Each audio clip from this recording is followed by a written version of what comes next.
She recited King Lear on a frozen park bench to remember she was human. For 5 months, she was invisible. 47 people walked past every day without seeing her. But when a teacher finally stopped to listen, she discovered the truth. Her grandmother hadn't just abandoned her. She'd calculated exactly how long winter would take to kill her. That's when a community showed up to prove calculation very, very wrong. Before we continue, ask yourself, how many invisible people do you walk past every day? 47, according to Olivia's story. 47 people who chose not to see her, until one person stopped. Subscribe, because invisible stories need to be seen. And in the comments, tell us about someone you became visible to, or someone you finally saw. This story matters because every Olivia deserves to be heard. I recite plays to remember who I was, so I don't forget I was more than this.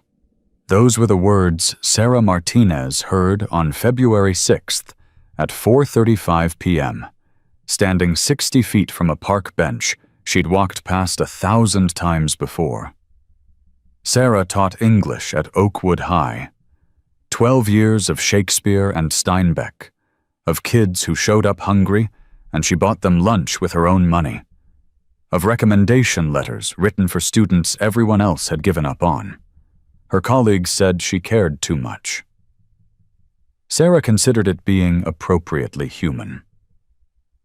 That Sunday, she'd taken her usual route home from the grocery store, through Lincoln Park, a peaceful shortcut that saved her 6 blocks. The temperature had dropped to -15 Celsius. Wind chill pushed it to -28. Most people stayed inside. The park was nearly empty, except for the voice. It carried across the frozen pond, clear and trained, with the kind of projection you don't learn on the street. Sarah stopped walking, set down her grocery bags, listened. Blow winds and crack your cheeks, rage, blow, you cataracts and hurricanes, spout till you have drenched our steeples, drowned the cocks. King Lear. Act 3. The storm scene. Sarah's breath caught. Not because someone was reciting Shakespeare in a public park. That happened sometimes. Street performers, drama students practicing. But because of how she was reciting it. The emotion bleeding through every line. The voice that cracked on certain words not from cold, but from something deeper. Sarah walked toward the sound. 60 feet became 50, 40, 30. The girl sat on the East Pavilion bench. Navy blue peacoat, too large for her frame, missing 2 buttons. Wire-rimmed glasses cracked down one lens, held together with tape. Auburn hair pulled into a messy bun with a pencil. Backpack beside her stuffed with books. Not supplies, not blankets, but books. She finished the passage, sat in silence, her breath visible in the cold air, rapid and shallow. Sarah approached the final 15 feet carefully. Her shadow fell across the girl. The teenager looked up. Green eyes, still bright despite the exhaustion etched into every line of her face, chapped lips from the cold, cheeks red and raw. Sarah didn't rush.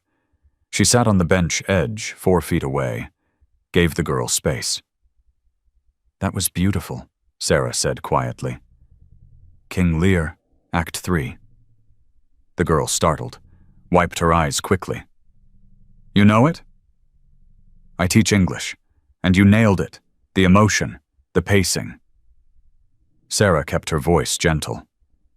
"Where'd you learn to project like that?" "Drama club." The girl's voice went defensive.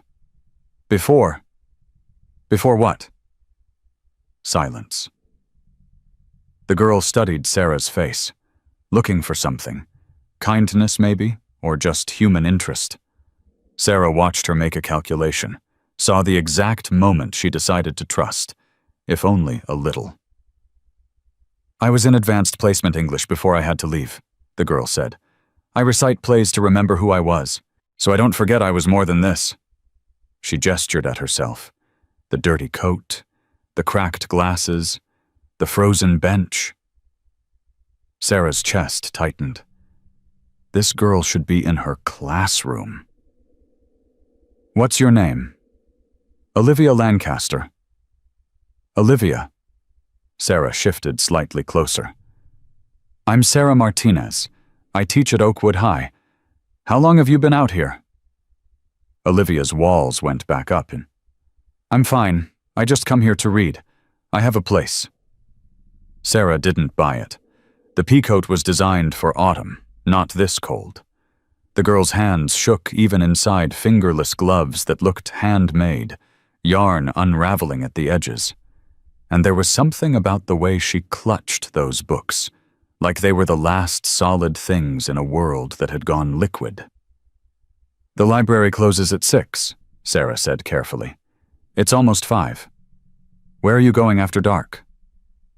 Silence. Olivia looked down at her book. "You don't have to tell me," Sarah continued, "but I need you to know. You're not fine. And you don't have to be. When's the last time you ate something hot?" Olivia's voice cracked. "I'm not asking for money." "I didn't offer money." Sarah held her gaze. "I offered humanity." She watched Olivia's face crumble. 5 months of holding it together, of reciting Shakespeare to keep her mind sharp while sleeping in 15-degree cold, of maintaining posture and dignity on a park bench while her body slowly shut down. It all crashed at once. The girl sobbed. Sarah moved closer. Still careful, still giving space, but close enough to matter. "It's okay," she said. "You're safe. Tell me everything." And Olivia did. She told Sarah about the plane crash 18 months ago that killed both her parents. About Victoria Lancaster, her father's mother, who became her guardian. About how Victoria was religious, very religious, and when she discovered Olivia was gay, she gave her an ultimatum. "Your identity, or my house. Choose." Olivia couldn't lie about who she was. So Victoria packed her belongings in trash bags, put them on the curb, changed the locks while Olivia was at the library. That was 5 months ago. September, before the cold hit. "She didn't just kick me out," Olivia said, voice stronger now, anger mixing with pain. "She planned it. She sold my parents' house before I could process their death. She took everything, photos, furniture, my mom's jewelry, locked it in her attic. She told the school I was being homeschooled. She told her church I chose a sinful lifestyle. She made it so no one would help me." Sarah's hands clenched around the scarf in her lap. "When I tried to reach out," Olivia continued, "people believed her version. The respectable Christian grandmother versus the troubled gay teen. And the worst part?" Her voice dropped. "She controls my trust fund. My parents left me $510,000. I can't touch it until April 8th, my 18th birthday. 117 days from now. She can't touch it either. But if I die before then, she inherits everything." The wind picked up. Sarah felt it cut through her coat, through her sweater, straight to her bones. 117 days. Olivia pulled out a phone from her coat pocket. Dead battery. Cracked screen. "Before she kicked me out, I took photos," Olivia said. "Her diary. I found it when she was at church. She wrote terrible things.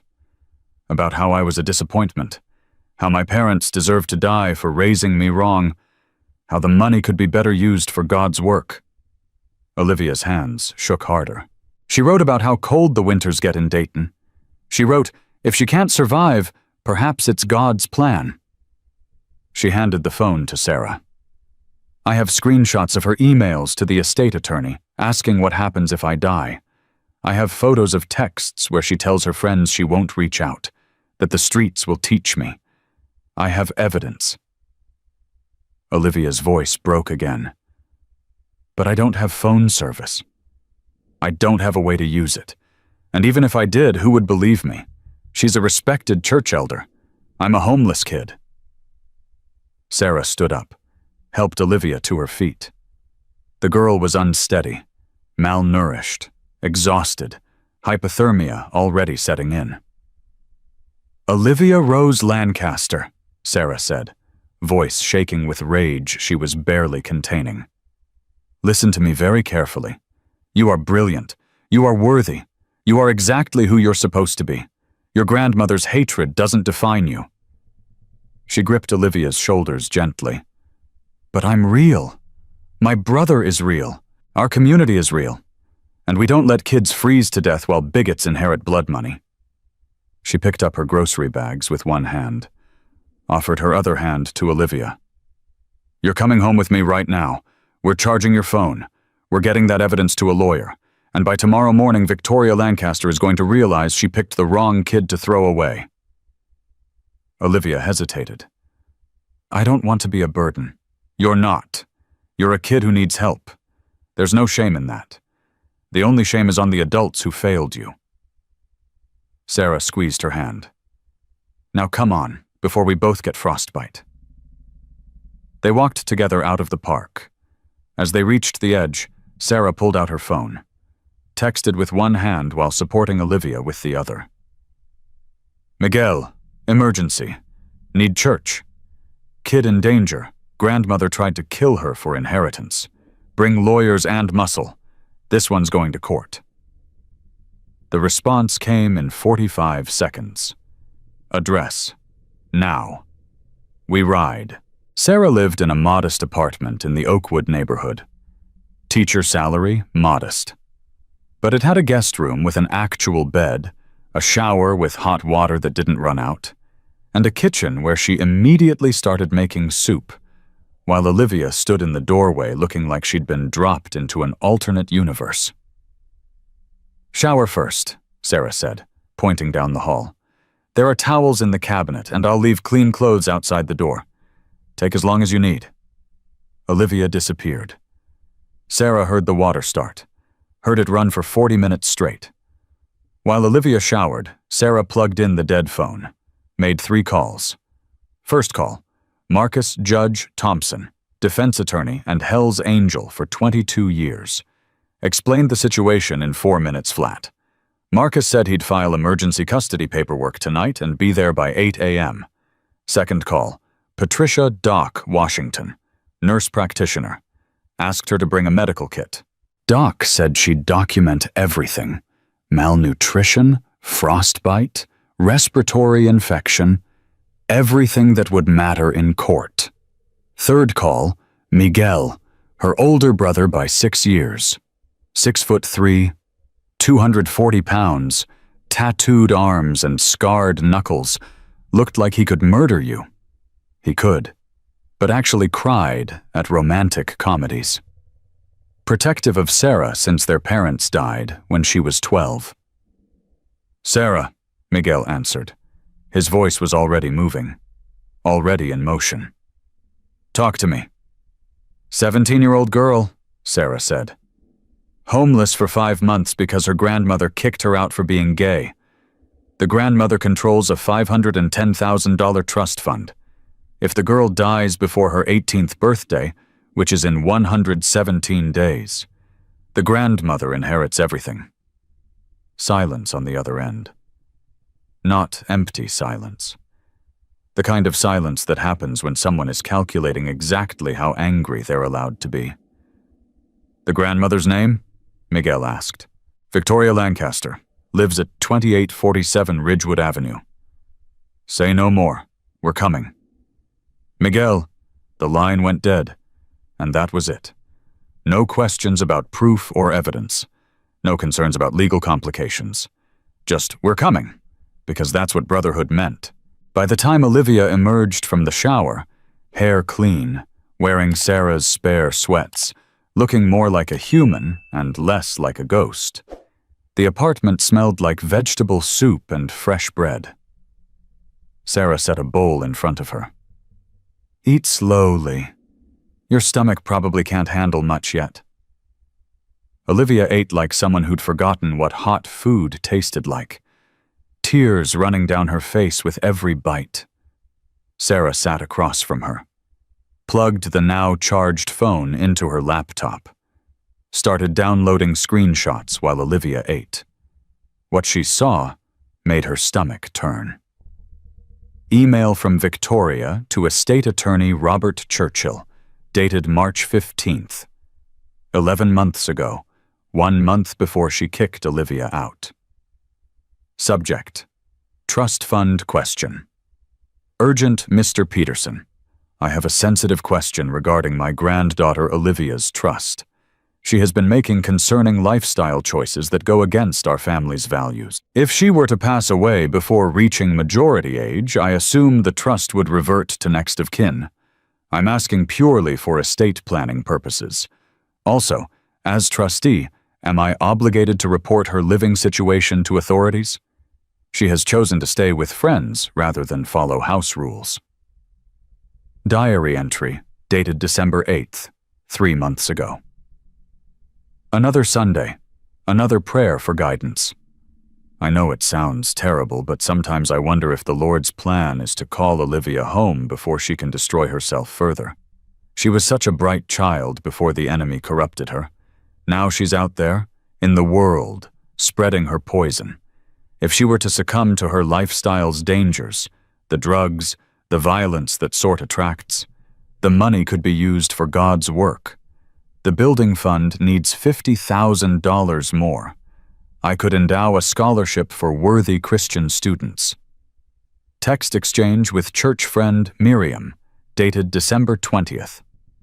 Victoria. Still no word from Olivia. I imagine the streets are teaching her the consequences of defiance. Miriam. Have you tried reaching out? She's still your granddaughter. Victoria. The prodigal must want to return. I won't enable her.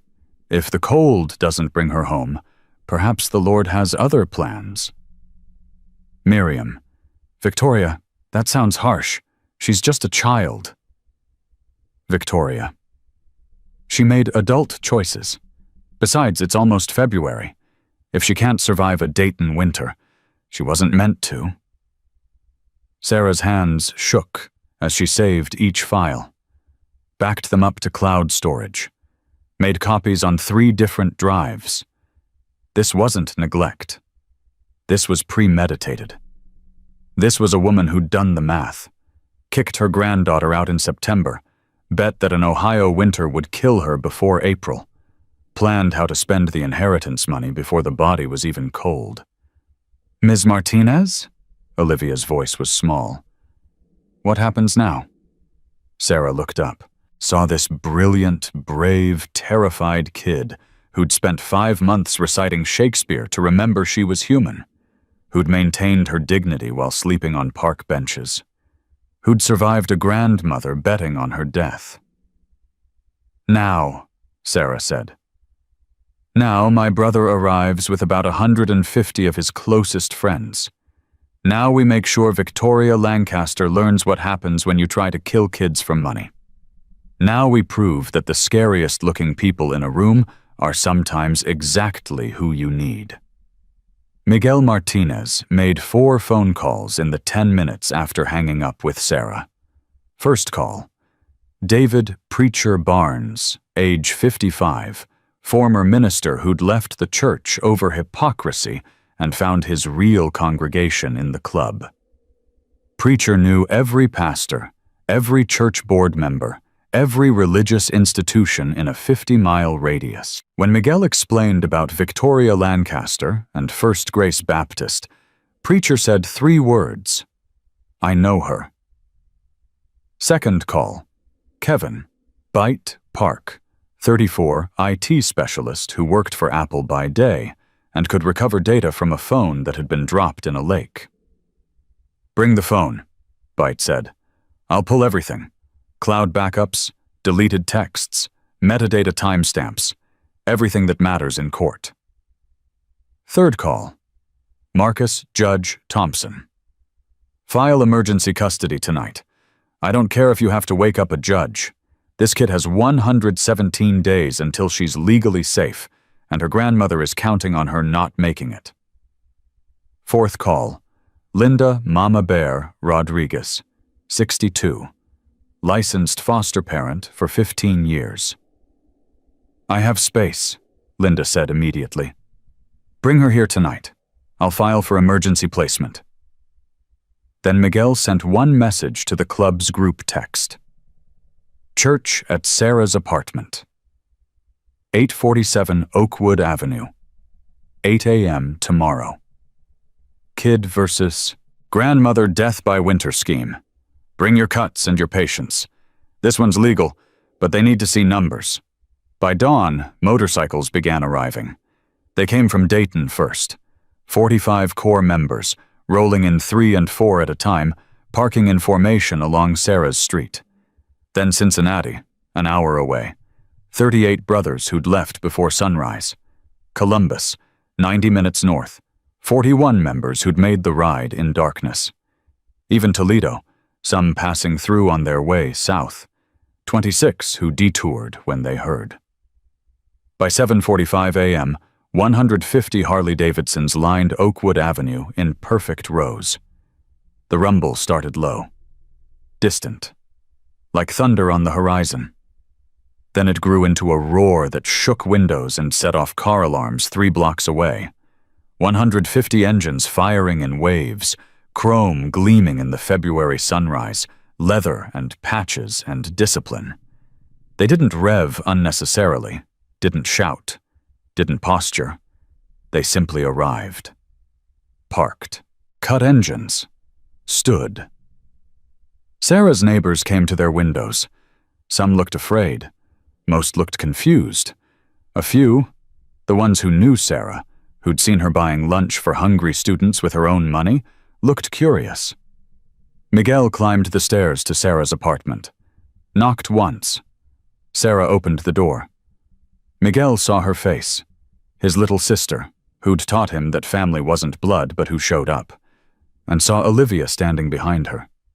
Thin kid in borrowed clothes, cracked glasses, but eyes that hadn't quit.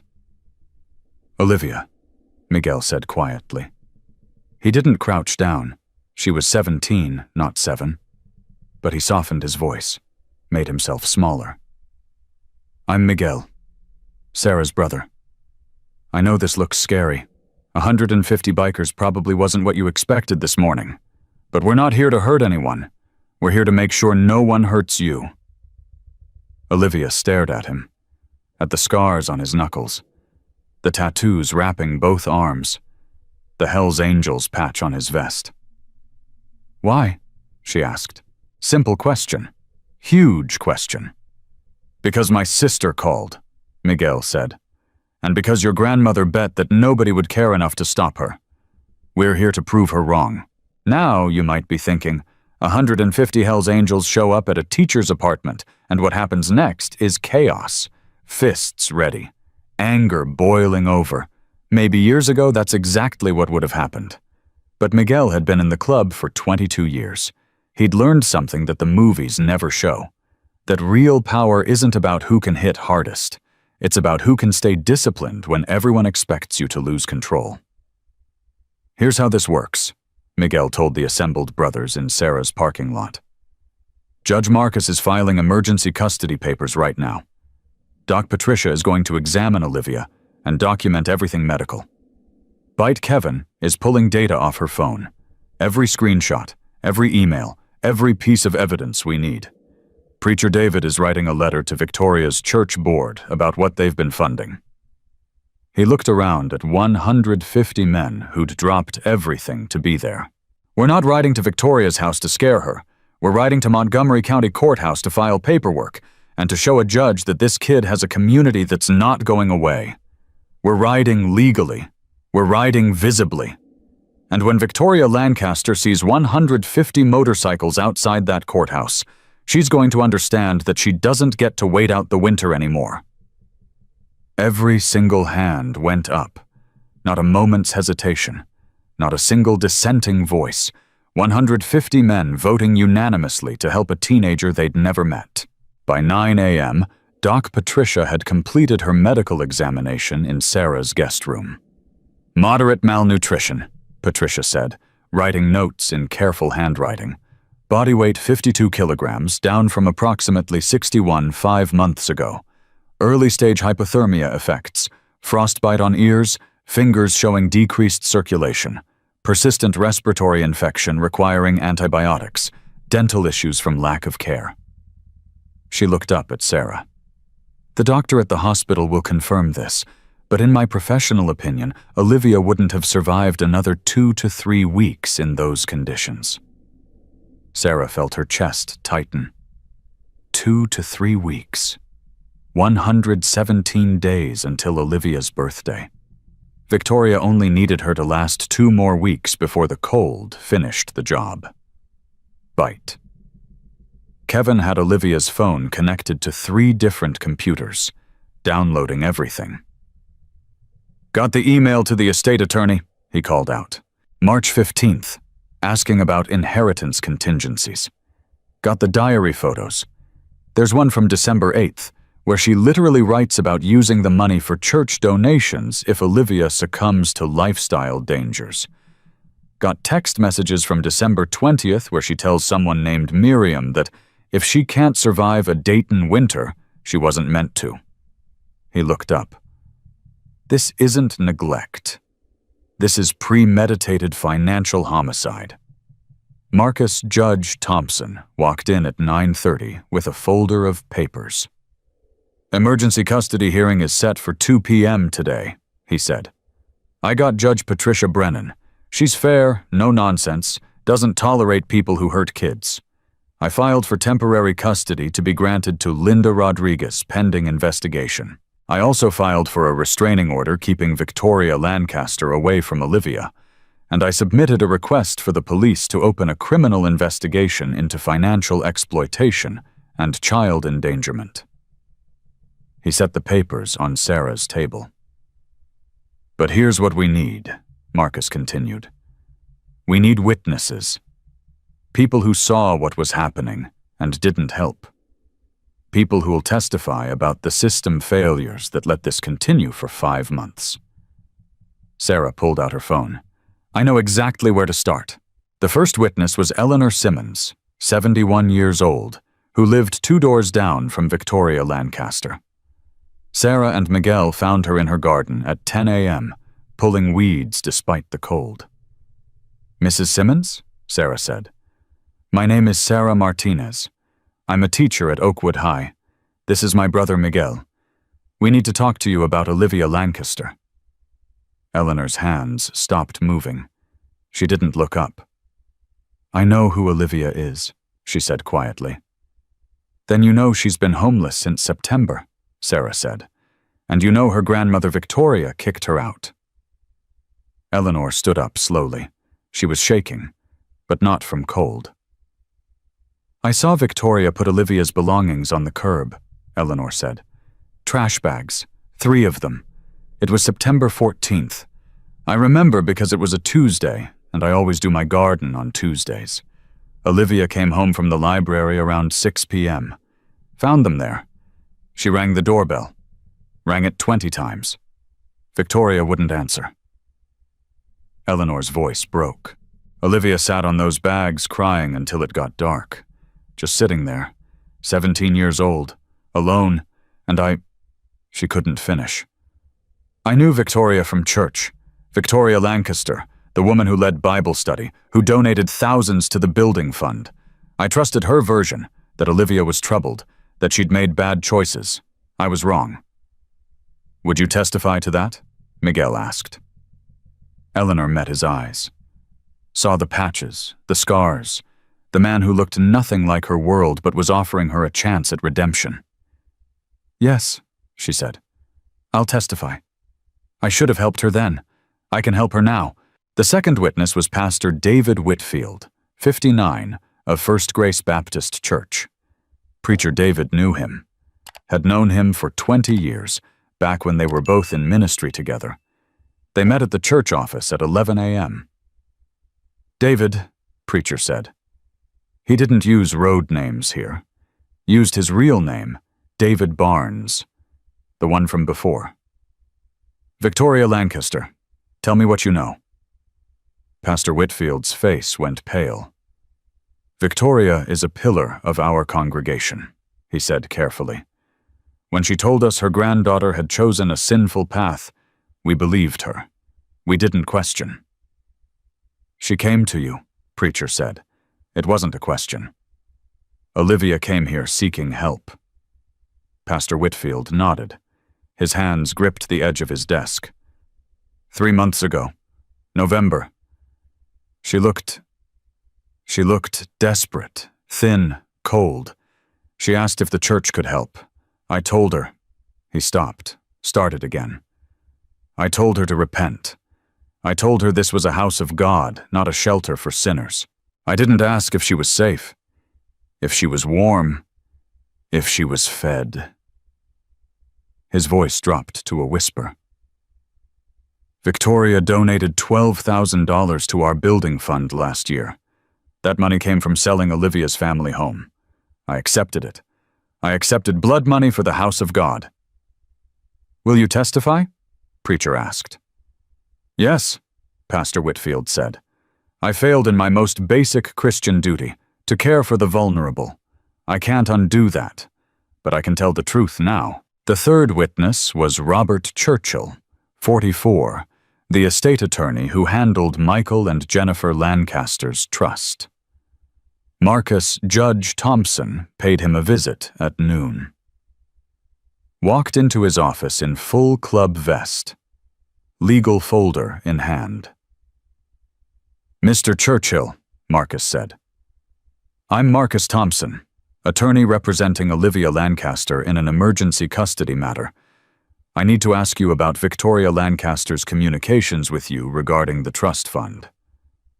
Robert Churchill's face went from annoyed to pale in 3 seconds.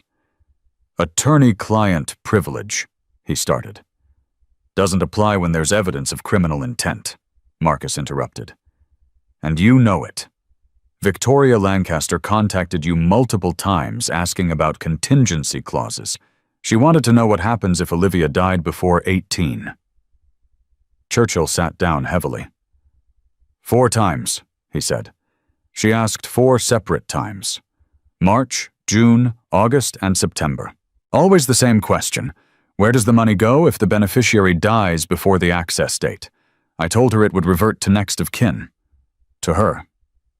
And you didn't report this to Child Services, Marcus said. I thought... Churchill stopped.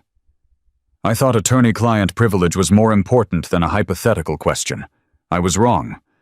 The law protects lawyers. It should protect children. Will you testify? Churchill looked at the papers on his desk, at his law degree on the wall, at the life he'd built by following rules that let a teenager freeze to death while he worried about liability. Yes, he said. I'll testify. By 1 p.m., Bite Kevin had discovered something else. He was digging through financial records, public databases, property transfers, insurance claims, looking for patterns. Marcus, he called out. You need to see this. Marcus walked over to Kevin's laptop. Victoria Lancaster filed an insurance claim in 2021, Kevin said. 3 years ago, for $58,000. The claim was for her husband's death. Lawrence Lancaster, age 69, died of hypothermia after getting locked out of the house during a snowstorm. Marcus leaned closer. The investigation report says he'd been suffering from early dementia, that he wandered outside at night, got confused, couldn't get back in. Victoria said she was asleep, didn't hear him knocking. Found him in the morning, frozen on the back porch. They ruled it accidental, Kevin continued. But look at this. He pulled up another document. 2 months before his death, Victoria had increased his life insurance policy from $25,000 to $75,000. And the medical examiner's report notes that Lawrence had no dementia diagnosis on file. No doctor visits for memory issues. Nothing. Marcus felt something cold settle in his stomach. How much did she get? After funeral expenses, $58,000. She used it to pay off her mortgage. Kevin looked up. And now, 8 years later, she's asking estate attorneys what happens if her granddaughter dies before inheriting $510,000. Not proven, not prosecutable. The statute of limitations had expired, and the death had been ruled accidental. But the pattern was there, visible to anyone who knew what to look for. Victoria Lancaster had done this before. At 1:45 p.m., 150 motorcycles rolled toward Montgomery County Courthouse. They moved in formation, tight, disciplined. Military precision born from years of riding together.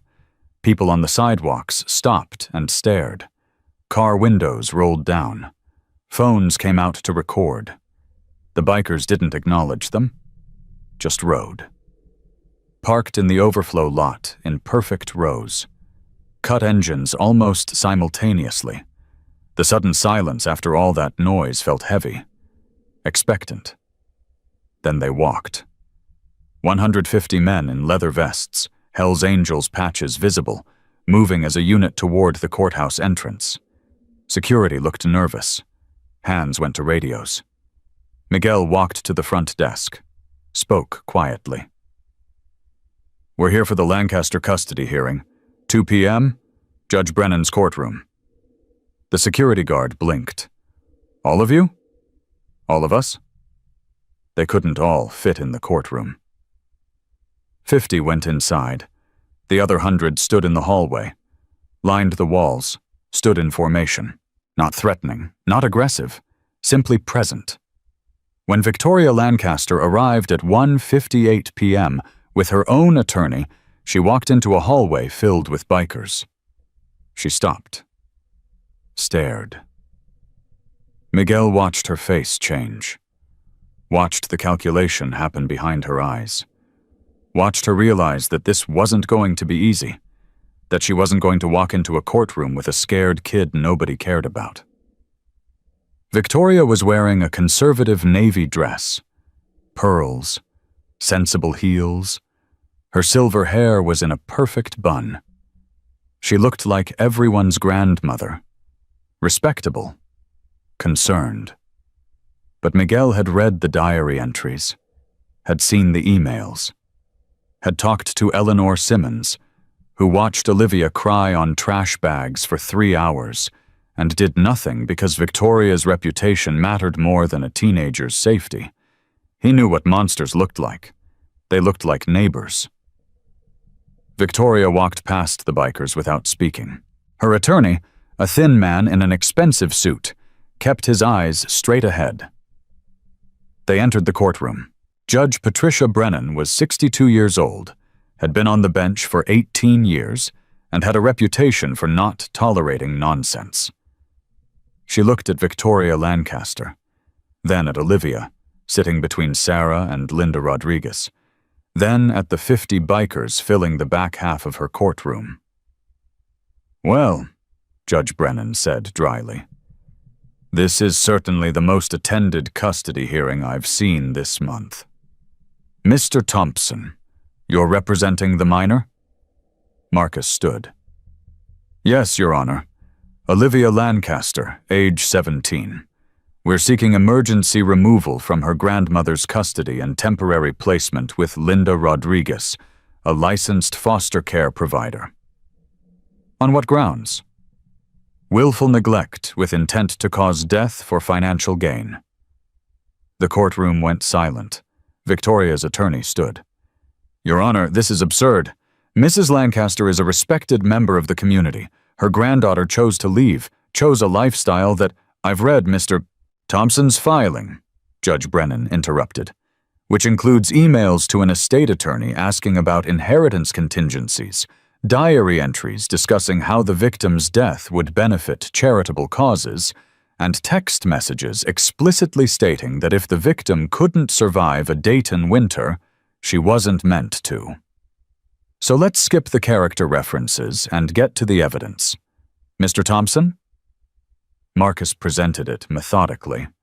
Doc Patricia's medical report, Olivia's weight loss, the frostbite, the respiratory infection, the professional opinion that she had 2 to 3 weeks left, Bite Kevin's digital forensics, every email, every text message, every diary photo, time-stamped, authenticated, impossible to deny. Eleanor Simmons's testimony, the trash bags on the curb, the crying girl, the neighbor who watched and did nothing. Pastor Whitfield's testimony, the church visit, the rejection, the $12,000 donation from selling Olivia's family home, Robert Churchill's testimony, 4 separate inquiries about what happens if Olivia dies, the pattern of premeditation, and finally, the financial records, Lawrence Lancaster's death in 2021, the convenient insurance policy increase, the $58,000 payout, the pattern that made this look less like one terrible decision and more like a methodology. Judge Brennan listened to all of it. Her face gave nothing away. When Marcus finished, she looked at Victoria. "Mrs. Lancaster, do you have anything to say?" Victoria stood.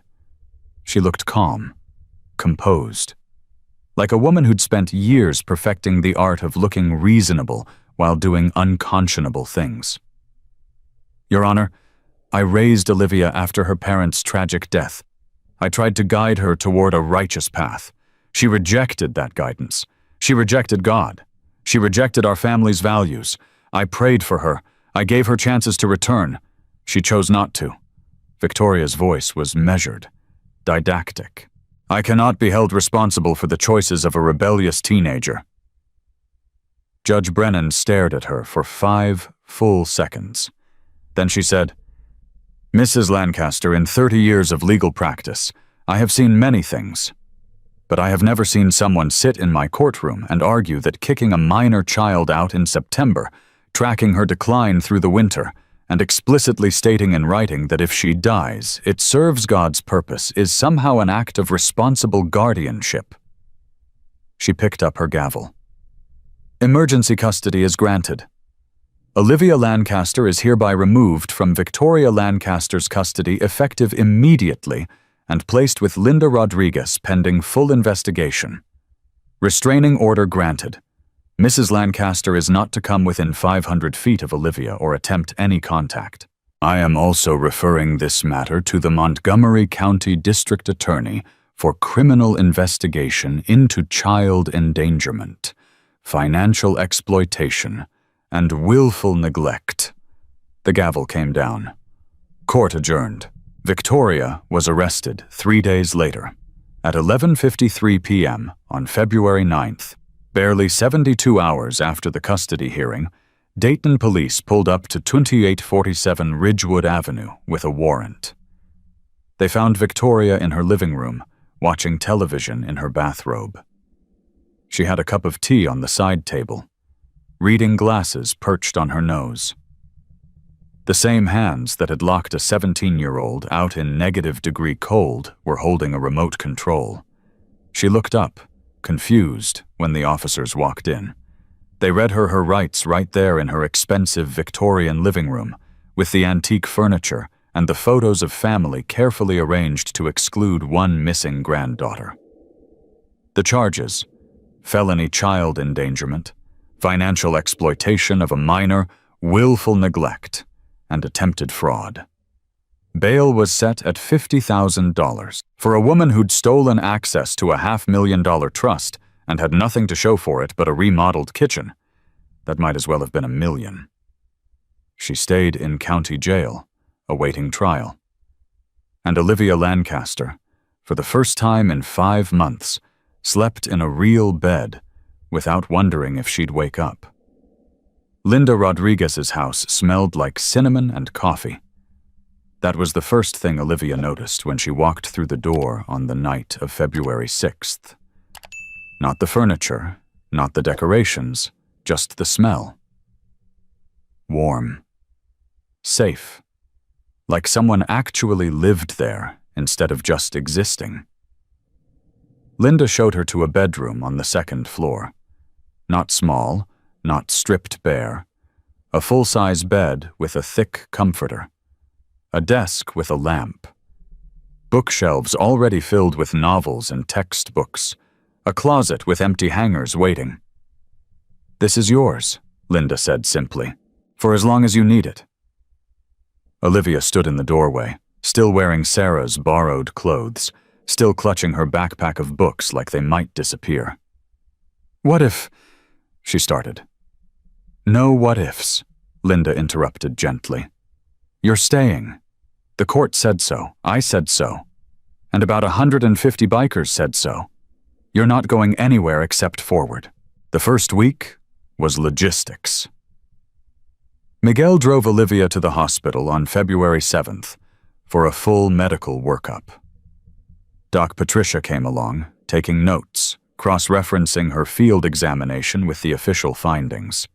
The doctor, a woman named Dr. Susan Park, 48, who'd seen enough neglect cases to recognize the patterns, confirmed everything. "Moderate to severe malnutrition," Dr. Park said, writing on her chart. "Respiratory infection requiring antibiotics. Early-stage frostbite on extremities. Ears, fingers, toes. Dental decay from lack of care. Anxiety consistent with prolonged trauma." She looked at Olivia.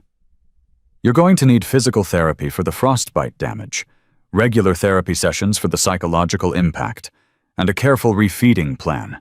Your body forgot how to process normal amounts of food." Olivia nodded. She'd spent 5 months teaching herself not to hope. Now people kept giving her things to hope for, and she didn't know what to do with them. Marcus Judge Thompson handled the legal work. He filed for Olivia to access emergency funds from the Trust for Medical Expenses. Court-approved withdrawals that Victoria couldn't block. He filed paperwork to re-enroll Olivia at Oakwood High. He filed a motion to have Victoria permanently removed as trustee, replaced by an independent fiduciary. "Your birthday is April 8th, Marcus told Olivia during a meeting at his office. 114 days from now. On that day, the entire trust transfers to you. You'll have full control. But until then, we're documenting everything. Every medical bill, every therapy session, every educational expense. When you turn 18, you're also filing a civil suit against Victoria for the money she prevented you from accessing while you were homeless." Bite Kevin worked different magic. He recovered more than just screenshots from Olivia's phone. He found deleted text messages, email drafts Victoria had never sent, search history that showed Victoria looking up hypothermia survival rates and average winter temperatures in Dayton. "This isn't just evidence of neglect," Kevin said. "This is evidence of research. She studied how to do this." By February 10th, Kevin had everything backed up in 7 different locations. Cloud storage, external drives, encrypted files. The evidence wasn't going anywhere. Preacher David, meanwhile, wrote a letter to First Grace Baptist Church's Board of Directors. It was 5 pages long, single-spaced, detailing every failure, the rejection of a child seeking help, the acceptance of donations from selling a dead couple's home, the willingness to believe comfortable lies over uncomfortable truths. The board read it. 3 days later, they formally expelled Victoria Lancaster from membership and refunded her donations to Olivia's trust fund.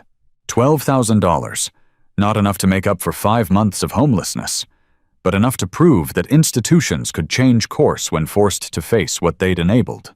Sarah Martinez became a constant.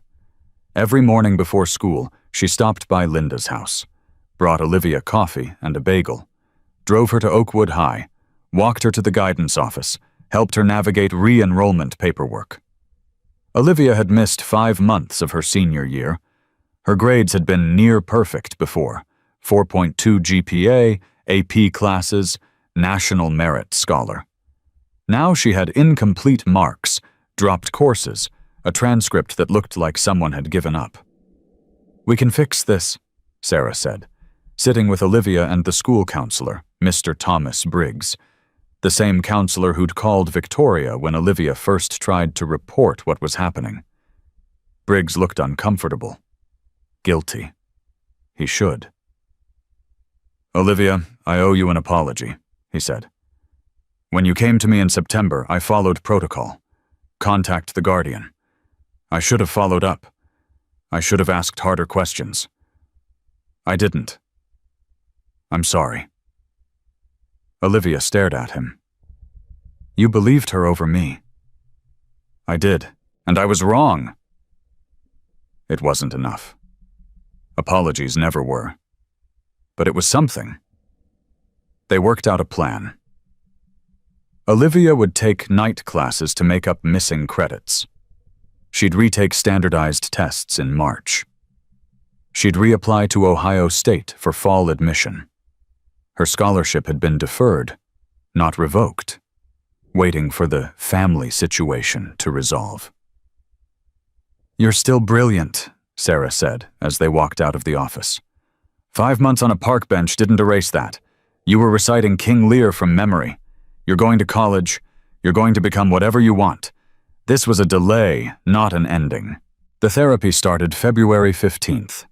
Dr. Maria Vasquez, 51, trauma specialist, office decorated with soft colors and comfortable chairs. "Tell me about the reciting," Dr. Vasquez said during the first session. Olivia sat on the couch, Linda beside her for support.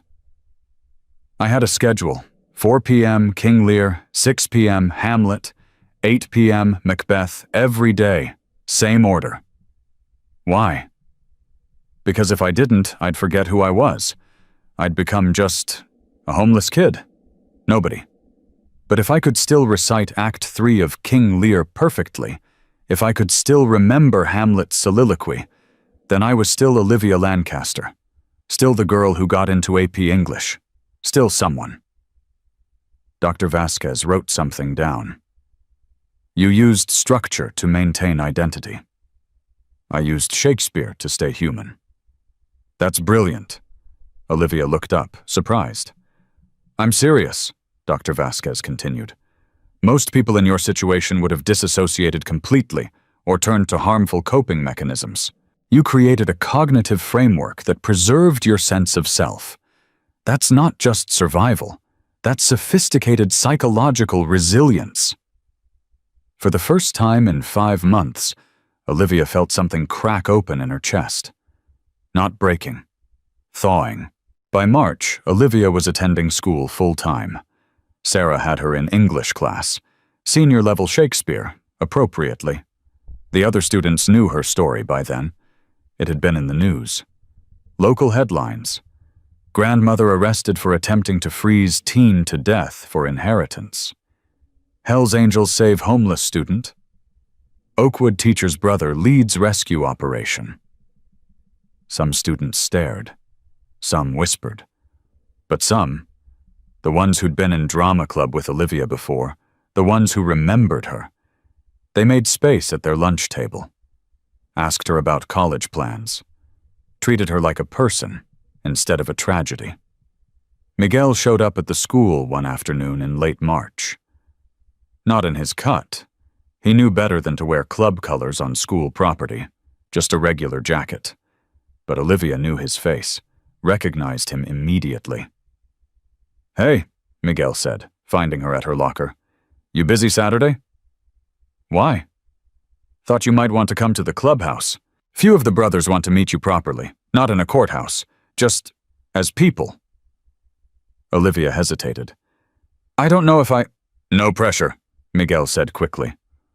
"But you should know, you've got 150 guys who consider you family now.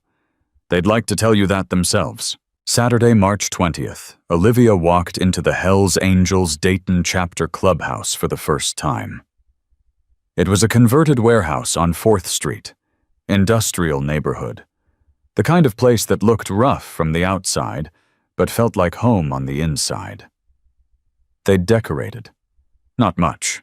Bikers weren't known for streamers and balloons, but someone had hung a banner that said, "Welcome Olivia," in hand-painted letters. There was food, barbecue, someone's grandmother's potato salad, cookies that looked homemade. 150 men who'd dropped everything to save her life stood around looking nervous, like they weren't sure how to talk to a 17-year-old girl who'd survived what she'd survived. Olivia stood in the doorway, overwhelmed. Then Linda Rodriguez, Mama Bear, who'd given her a home, put a hand on her shoulder. "Go on. They're more scared of you than you are of them." Olivia walked in. Miguel introduced them one by one. Marcus Judge Thompson, who'd filed all the paperwork. Patricia Doc Washington, who'd documented her injuries. Kevin Bite Park, who'd recovered the evidence. David Preacher Barnes, who'd gotten the church to take responsibility. Each one shook her hand, told her they were glad she was okay, asked about school, about her plans, about Shakespeare. They treated her like she mattered. And maybe that was the point. Maybe that was what brotherhood meant, showing up for people and treating them like their existence was worth something. The trial happened in May. Victoria Lancaster, dressed in a conservative gray suit, sat in the defendant's chair and maintained she'd done nothing wrong. The prosecution presented 53 pieces of evidence: the emails, the diary entries, the text messages, the financial records showing Lawrence Lancaster's suspicious death 8 years earlier, the medical testimony about how close Olivia had come to dying. The jury deliberated for less than 2 hours. Guilty on all counts. Judge Brennan sentenced her to 8 years in state prison. No eligibility for parole for 5 years. "Mrs. Lancaster," Judge Brennan said, "you had a choice when your granddaughter's parents died. You could have loved her. You could have supported her. Instead, you calculated how long a teenager could survive in sub-freezing temperatures and bet that greed would outlast her will to live. You were wrong. This court hopes you spend your time in prison reflecting on that miscalculation." The gavel came down. Victoria was led away in handcuffs. Her face showed nothing. No remorse. No anger. Just empty calculation, still doing the math even as she lost. Olivia sat in the gallery between Sarah and Linda. She didn't cry, didn't cheer, just breathed. It was over. 6 months later. April 8th arrived. Olivia Lancaster turned 18 in Linda Rodriguez's kitchen, surrounded by people who'd chosen to be her family. Sarah brought a cake. Chocolate with vanilla frosting, decorated with 18 candles and a mortarboard made of fondant. Celebration of both birthday and upcoming graduation. Miguel brought a gift wrapped in motorcycle magazine paper. Inside, a new pair of reading glasses.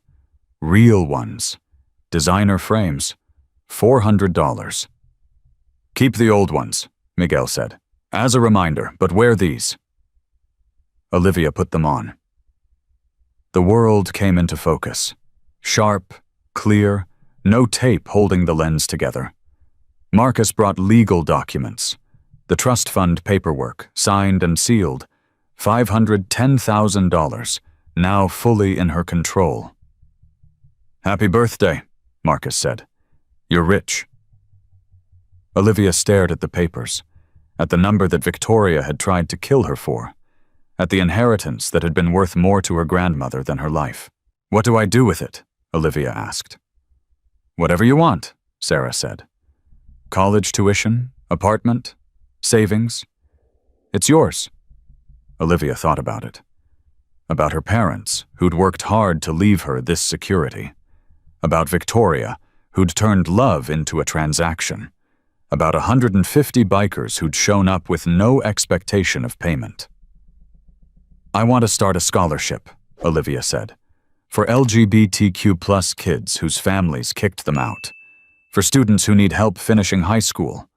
I want to call it the Michael and Jennifer Lancaster Memorial Scholarship." She looked around the kitchen at the faces of people who'd saved her life. "Because my parents would want their money to help people, not hurt them." 3 months after that, July, Olivia moved into her dorm at Ohio State University.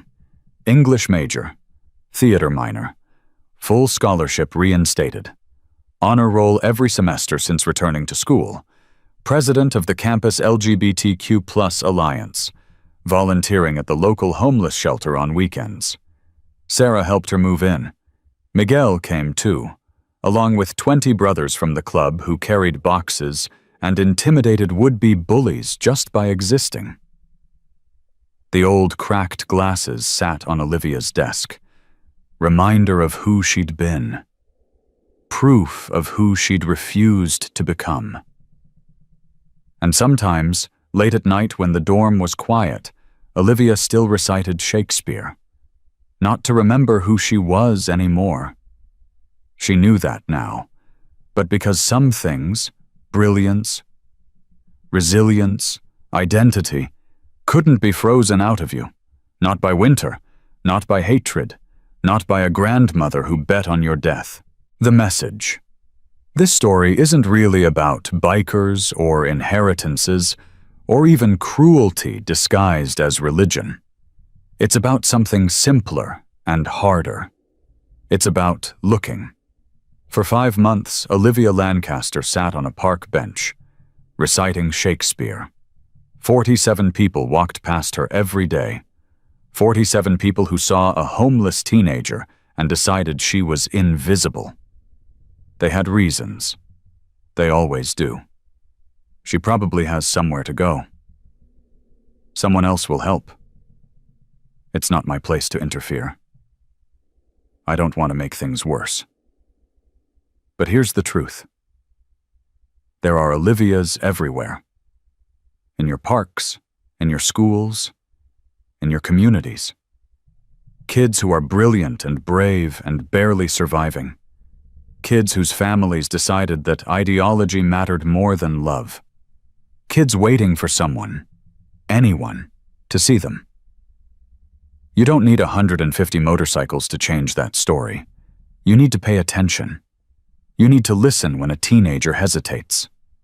Ask the uncomfortable questions. Notice when someone's losing weight, wearing the same clothes, reciting memorized text to keep their mind from shattering.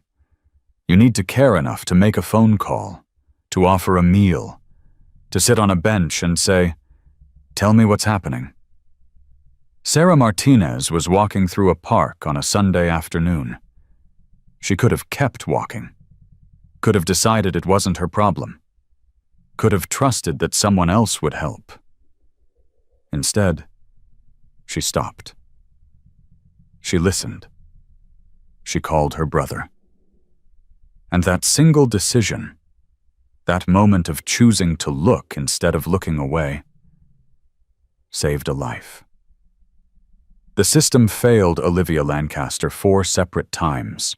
The school counselor who believed the grandmother, the social worker who needed cooperation the victim couldn't give, the homeless shelter with rules that prioritized bureaucracy over safety, the attorney who valued privilege over a teenager's survival.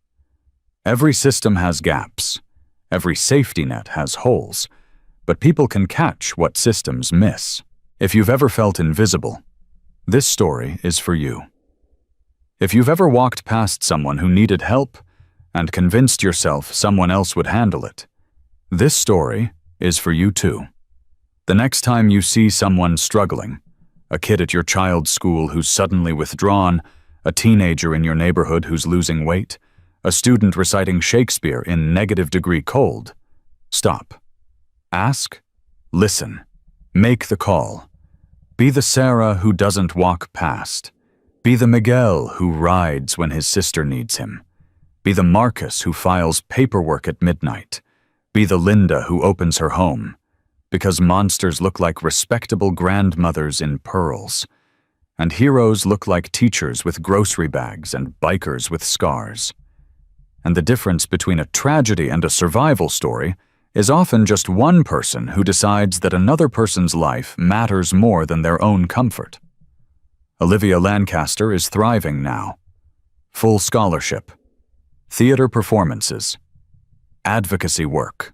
She started a foundation that has helped 17 other kids in similar situations.